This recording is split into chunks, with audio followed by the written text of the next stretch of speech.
देखें question number 7 है। Question 7 में कहता है कि find the equation of the tangent to the circle, find the equation of tangents to the circle, not tangent, equations of tangents to circle. कहता है इस सर्कल पे जो टेंजेंट्स ड्रॉ होंगे उन दोनों टेंजेंट्स की इक्वेशन आप फाइंड करें। एक टेंजेंट की बात नहीं कर रहा बल्कि दो टेंजेंट्स की बात कर रहे हैं। पैरेलल टू लाइन दिस, इस लाइन के पैरेलल, मतलब क्या उसके कहने का। देखिए लेट्स सपोज अगर ये सर्कल है, ये सर्कल का सेंटर है, तो कहते हैं एक लाइन है, लेट्स सपोज ये वाली वो लाइन है, ये एक लाइन है, इस लाइन की इक्वेशन गिवन है x minus 2y plus 1 is equal to 0।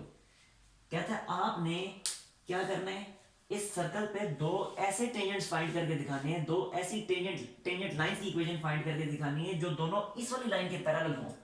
तो अब इस लाइन के पैरेलल कौन सी इक्वेशंस बनेगी, तो बिल्कुल क्लियर है, एक इक्वेशन ये बनेगी ऐसे, ये वाली, और दूसरी यहां पे नीचे ये।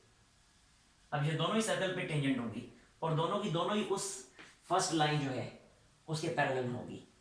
तो इन दोनों टेंजेंट लाइंस की इक्वेशन हमें फाइंड करने का कहा जा रहा है। समझ आई बात की। अब देखिए बिल्कुल क्लियर है कि ये दोनों टेंजेंट लाइंस जो है, ये वाली और ये वाली, उस वाली लाइन के पैरेलल है, क्योंकि उसने खुद बताया हुआ पैरेलल है। तो जो उस लाइन की स्लोप होगी वही स्लोप इन दोनों लाइंस की भी होगी। समझ आई बात की, ये बात क्लियर है। बोलो आवाज आ रही मेरी। अच्छा, अब इसके लिए हम टेंजेंट लाइन का वो पहले वाला प्रोसीजर यूज नहीं करेंगे कि जिसमें हम डेरिवेटिव फाइंड करते थे और फिर स्लोप फाइंड करते थे और फिर वो y minus y one is equal to m into x minus x one use कर लेते थे। वो मेथड अब हम यूज नहीं कर सकते। इसलिए यूज नहीं कर सकते कि उस मेथड में वो जो हम लिखते थे ना y माइनस वाई वन, ये जो लिखते थे y minus y one is equal to m into x minus x one, इसमें ये y1 और x1 वो पॉइंट्स होते थे जो सर्कल के ऊपर लाई करते थे। ठीक है, अब इस तरह का कोई पॉइंट हमें गिवन नहीं सर्कल के ऊपर लाई करने वाला, तो वो भी हम यूज नहीं कर सकते और ये वाली इक्वेशन भी यूज नहीं कर सकते, क्योंकि ये वाली इक्वेशन भी कब यूज होती है, equation of tangent to circle at point P, वो पॉइंट P जो सर्कल के ऊपर लाई करता है, उस पॉइंट P पे, यानी अगर ये सर्कल है, सर्कल के ऊपर इस जगह पे पॉइंट P अगर लाई करता है, तो इस पॉइंट पे अगर हमने टेंजेंट फाइंड करनी है, टेंजेंट लाइन फाइंड करनी है, तो उसके लिए ये वाली इक्वेशन है। ठीक है, तो अब ना तो पहले वाला मेथड डेरिवेटिव वाला यूज कर सकते हैं ना ये वाला यूज कर सकते हैं। अब एक नया मेथड यूज करना है, और वो मेथड कौन सा है, ये देखिए मैंने आपके सामने लिखा हुआ है इक्वेशन, ये लास्ट में जो है equation of tangent to circle from point P outside, के सर्कल से बाहर अगर एक पॉइंट है, उस पॉइंट से अगर अपने टेंजेंट फाइंड करना है तो उसके लिए इक्वेशन ये है। ठीक है, एक तो ये हो गया, और एक यही इक्वेशन उस वक्त के लिए है कि equation of tangent to circle parallel to any other given line. अब वो उधर मेरे पास लिखने की स्पेस नहीं थी इसलिए मैंने नहीं लिखा कि यही इक्वेशन उस वक्त भी फाइंड की जा सकती है कि जब आपको एक लाइन गिवन हो और उसके पैरेलल लाइन के हमने टेंजेंट फाइंड करने हो। जैसे ये वाली सिचुएशन बन गई है कि अब ये वाली लाइन हमें गिवन है और इसके पैरेलल हमने टेंजेंट लाइंस फाइंड करनी है, तो भी हम यही वाली इक्वेशन फाइंड करेंगे। ठीक है, ये आपकी बुक में गिवन, मैं आपको पेज नंबर बता देता हूँ। पेज नंबर है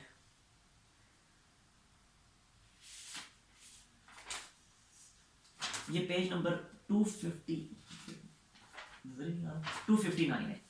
पेज नंबर 259 पे वो जो इधर लास्ट में थ्योरम लिखे हैं ना, उधर ये जो है लिखी हुई है equation y equal to mx plus a into 1 plus m square.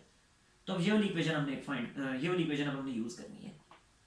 ठीक है, तो अब ये इक्वेशन यूज करने के लिए देखें ये लास्ट में लिखी हुई है, और एक और बात का ख्याल रखना है, यहाँ पे मैंने सिर्फ प्लस लिखा है, लेकिन जब ये वाली सिचुएशन बनेगी तो अब यहाँ पे सिर्फ प्लस नहीं आएगा बल्कि प्लस माइनस आएगा। और वो प्लस माइनस क्यों आएगा, क्योंकि बिल्कुल क्लियर है कि आपके सामने दो इक्वेशंस आ रही हैं। ठीक है, दो टेंजेंट्स आ रही हैं, ये वाला टेंजेंट और एक के ऊपर वाला टेंजेंट। तो अब जब दो टेंजेंट आ रहे हैं तो जाहिर सी बात है इक्वेशंस भी दो ही बनेगी, इसलिए इधर दरम्यान में फिर प्लस माइनस आएगा, तो बनेगा mx plus minus a into 1 plus m square. ठीक हो गया। अच्छा, अब ये यूज करने के लिए अब यहाँ पे हमें जो जो पैरामीटर्स चाहिए वो हैं क्या, देखिए y और x की फॉर्म में तो इक्वेशन होती है, बाकी वैल्यू हमें किस किस की चाहिए, हमें m की वैल्यू चाहिए, a की वैल्यू चाहिए। अब m जो है वो स्लोप है, उस लाइन की स्लोप जो लाइन हमने फाइंड करनी है, और a जो है a उस सर्कल की उस सर्कल का रेडियस है कि जिस सर्कल पे हमने टेंजेंट फाइंड करने हैं। अब टेंजेंट हमने इस वाले सर्कल पे फाइंड करना है, देखें x square plus y square is equal to 2, इस सर्कल पे हमने टेंजेंट फाइंड करना है। तो ये जो m है फिर उसी वाले सर्कल की स्लोप है। समझ आइए बात की?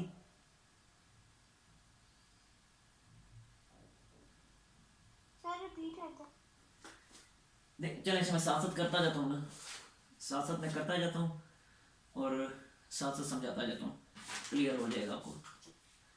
देखें सबसे पहले तो ये इक्वेशन यूज करने के लिए मुझे m चाहिए, यानी स्लोप चाहिए, सिंपल सी बात है। ठीक है, स्लोप किसकी? जिस लाइन की इक्वेशन मैंने फाइंड करनी है उस लाइन की स्लोप मुझे चाहिए m। अब मैंने इन दोनों लाइंस की स्लोप फाइंड, इन दोनों लाइंस की इक्वेशंस फाइंड करनी है, तो फिर m जो है इन्हीं दोनों लाइंस की स्लोप होगी, यानी इन दोनों टेंजेंट्स की स्लोप होगी। और ये दोनों के दोनों टेंजेंट्स जो है ये इस वाली लाइन के पैरेलल है, तो जो इस लाइन की स्लोप है वही स्लोप इन दोनों टेंजेंट्स की भी होगी। तो सिंपली मैं जो जो लाइन गिवन है उसकी स्लोप फाइंड कर लेता हूँ, उसको स्लोप इंटरसेप्ट फॉर्म में कन्वर्ट करके। ठीक है, तो ये इक्वेशन है, इसको मैं स्लोप इंटरसेप्ट फॉर्म में कन्वर्ट करता हूँ, तो ये बनेगा x plus 1 is equal to 2y, या फिर y is equal to 1/2x plus 1/2। तो स्लोप हमारे पास क्या आई? इस वाली लाइन की स्लोप क्या है? इसको मैं 1 का नाम दे देता हूँ। तो स्लोप ऑफ 1 क्या बनेगी फिर? स्लोप ऑफ इक्वेशन 1, जिसको मैं m का नाम दे देता हूँ, वो कितनी बन रही है? वो बन रही है 1/2। तो जब उस गिवन लाइन की स्लोप, वो जो टॉप पे जो लाइन बनी है, जब उसकी स्लोप 1/2 है तो दोनों टेंजेंट्स भी तो उसी के पैरेलल हैं, तो इन दोनों की स्लोप फिर क्या होगी? तो स्लोप ऑफ टेंजेंट्स, जो टेंजेंट्स हमने फाइंड करने हैं, स्लोप ऑफ टेंजेंट्स, वो भी फिर बनेगी डेफिनेटली 1/2। ठीक हो गया? और इसको भी m का ही फिर नाम दे देते हैं हम। और साथ ही साथ क्योंकि इक्वेशन हम ये फाइंड यूज कर रहे हैं, इस इक्वेशन को यूज करने के लिए हमें m चाहिए होगा और साथ सर्कल का रेडियस a चाहिए होगा। अब सर्कल का रेडियस गिवन है हमारे सामने, वो टॉप पे लिखा हुआ। सर्कल का रेडियस क्या बन रहा है? क्या बन रहा है मुझे बताएं? सर्कल का रेडियस 9 √2, क्योंकि सर्कल की स्टैंडर्ड फॉर्म है x square plus y square is equal to r square. r square तो √2 बनेगा ना। ठीक है, तो रेडियस हमारे क्या? ये a रेडियस है। कौन सा? हाँ ये a रेडियस है ना, ये a सर्कल का रेडियस है। ठीक है, और एक बात याद रखनी है, ये जो इक्वेशन मैंने लिखी है स्पेसिफिकली सर्कल के लिए, ये और किसी कर्व के लिए यूज नहीं की जा सकती। आगे हम डिफरेंट कर्व्स पढ़ेंगे, पैराबोला होगा, हाइपरबोला होगा, एलिप्स होगा, उनके लिए ये नहीं होगा, उनके लिए डिफरेंट इक्वेशंस हम वहां पे देखेंगे। ये वाली इक्वेशन जो है ये सिर्फ और सिर्फ सर्कल के लिए, ना सिर्फ ये बल्कि चारों की चारों इक्वेशंस जो लिखी हैं ये चारों ही सर्कल के लिए, सर्कल के अलावा किसी के लिए भी नहीं है। ठीक है, अच्छा ये स्लोप भी आ गई हमारे पास, रेडियस भी आ गया। अब सिंपली इस फार्मूले में हमने वैल्यू पुट करनी है, लेकिन मैंने अभी बताया यहाँ पे प्लस माइनस होगा, इसका मैं स्क्रीनशॉट क्योंकि यहाँ से मैं रिमूव करने वाला हूँ ये।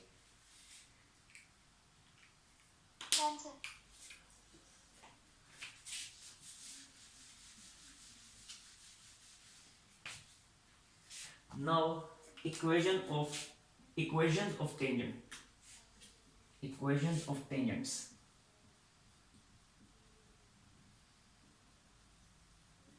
क्या बनेगी? अब ये बन जाएगी y is equal to m की वैल्यू क्या है? m की वैल्यू 1/2 है, तो ये लिखा y is equal to 1/2 x plus minus, बार बार बता रहा हूँ प्लस माइनस आएगा। ठीक है, प्लस सिर्फ उस वक्त आएगा जब पॉइंट P हमें गिवन होगा, जिस पॉइंट से हम टेंजेंट ड्रॉ कर रहे हैं उस वक्त प्लस आएगा, लेकिन इस केस में प्लस माइनस आएगा। तो लिखा y is equal to 1/2 x plus minus a की जगह क्या आ जाएगा? √2, तो ये लिख दिया √2, और आगे है √1 प्लस m स्क्वायर, तो ये बन जाएगा 1 प्लस 1/2 स्क्वायर, 1 प्लस 1/2 स्क्वायर। ठीक है, now y is equal to 1/2 x plus minus √2, और वो क्या बनेगा? 1/4 बनेगा ना, तो ये ऐसे बन जाएगा, डायरेक्ट मैं लिख रहा हूँ 4 प्लस 1 डिवाइडेड बाई 2 का square, 4 inside the square root. Simplify करना है तो लिखा y is equal to 1/2 x plus minus √2 by 4, बाहर आके 2 बनेगा, और यहाँ पे रह जाएगा √ के अंदर 5, और बस आखिर में बन जाएगा y is equal to 1/2 x plus minus और √10/2, बस रीअरेंज कर लें। 2 जो है एलसीएम ले उधर ले जाकर मल्टीप्लाई कर दें, आंसर आ जाएगा। अब इसका लेने स्क्रीनशॉट और अगर कोई मसला है तो पूछ लें।